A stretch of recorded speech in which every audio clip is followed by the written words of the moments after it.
Hi everybody, this is my final integrated technology project for Education 620. My name is Christine Geske Stewart.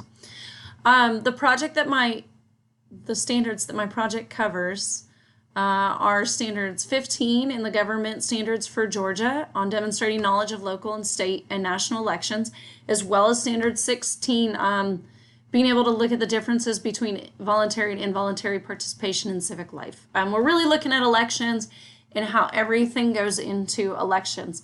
This project is done usually with 12th graders, but it can be formatted for 9th graders as well as any other grade, regular ed, but I typically do it with my AP classes to this extent. Now I'll tailor it for my regular ed classes. And it's usually done more towards the end of the school year because we've finally hit all those concepts and now we can really jump into this. The project goals are that students can articulate the election process, they can participate in a given role in the election process, they can reflect upon that process and how each role impacts the overall elections in the United States, and they can experience what each part of the election process is like without actually being out there in the real world. So we try to get it as close to it as we can, but it's still an in-class project. What ifs? If students run into technical issues, we're always going to run into technology issues, so we just deal with those as a case-by-case basis. And I tell them, be patient, and that seems to work out. It actually helps. If they can't get on right away, we move on to something else in the project so that they can continue working and being productive. Students struggling with group members, that's going to happen, but they have to learn to work together, so this is a great project for that. And then not understanding the concept overarching their entire role. So if they choose to be a campaign manager and they're struggling with some of the concepts about a platform and a campaign speech and all of that, we sit down and we go back to the basics and kind of reteach with groups.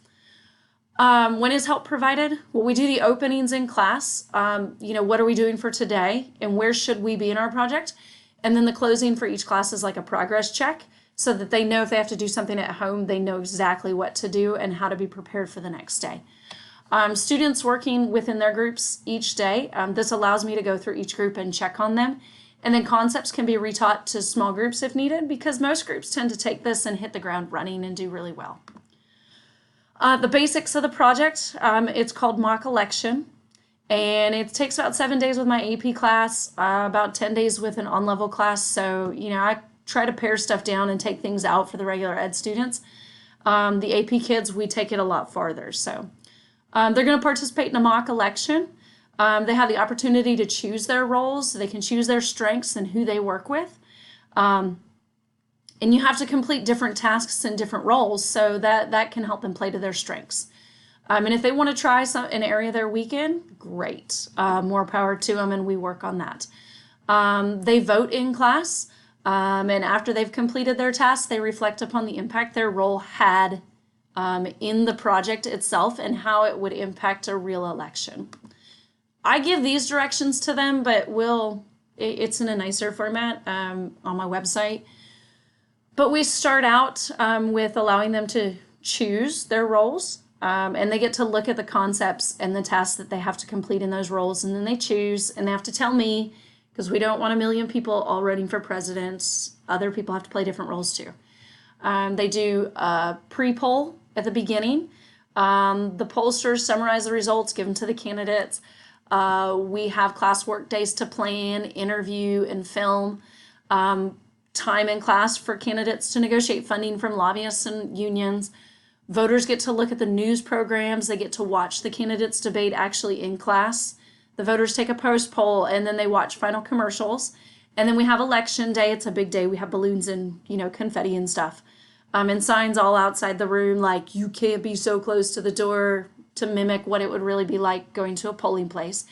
And then they do a reflection that they actually type up in class. And we have computers and things for them to use if they need. Here are all the roles that they get to choose from. Different types of candidates. Different media hosts and reporters. We also have campaign advisors. Pollsters who write up the polls, the polling questions. Debate moderators. Commercial producers, lobbyists. So there's a lot of different roles they can play. And, like this group will have like 3 or 4 people to work with. This group may only have 2. This person may only be 1 by themselves. So, I talk to them about that too. All right, so where does the technology fit in? Oh my gosh, it's everywhere. And the kids love it because they get to play to their own strengths and they get to play with technology and use different types of programs. So typically I tell my kids, let's go to my website first, and I'll show them, here's my homepage. Go to the mock election tab. It's usually on a Google site, but for this class, it's on a Weebly. Are you ready to run for president? So I provide the directions here. Here's a tutorial video just for them. I had another one, but it was outdated, so I had to change it, so I did it recently. Here are the directions, and it tells them, first things first, you have to make these accounts here. You're going to need them, and here's why. Second, you need access to the following things, and they need to be ready to use their imaginations and be willing to fail. For me, that's a big part. I said, because if you fail during an election and you're a campaign manager, oh my goodness, how does that impact an election and your candidate and your party? So we go over, here's where they find the documents that they need, the process with all the roles and the expectations, the scoring sheets, and the reflection sheets, and we'll come back to that in a bit. They have to create a Trello account, and a Trello account, we'll get to that in a minute. It's an online organizing tool, and there's a lot of privacy settings that you can put in there, and it's really cool. Students can upload all of their work, from videos to documents to online their posters that they make and all kinds of stuff.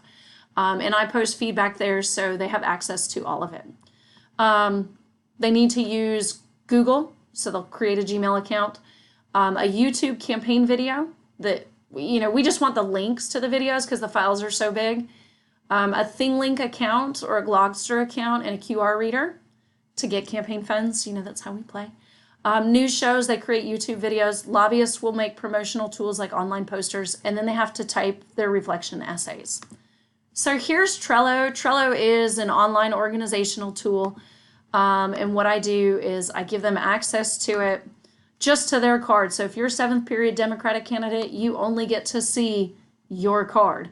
If you're a journalist, you only get to see your card and edit it. Now you can look at the others, but we can close those until the end.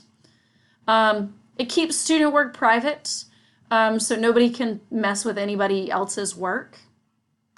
It's a really fun tool. I like it. Once the kids figure it out, it's awesome and it's really organized.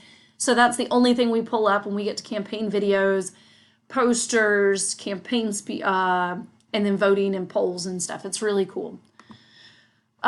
Google or Microsoft Word Online, because as you can see here in the Trello image, they had to upload their documents, and they write a lot during this project about their impact and what they're doing in their progress and how it's impacting their candidate and whatnot.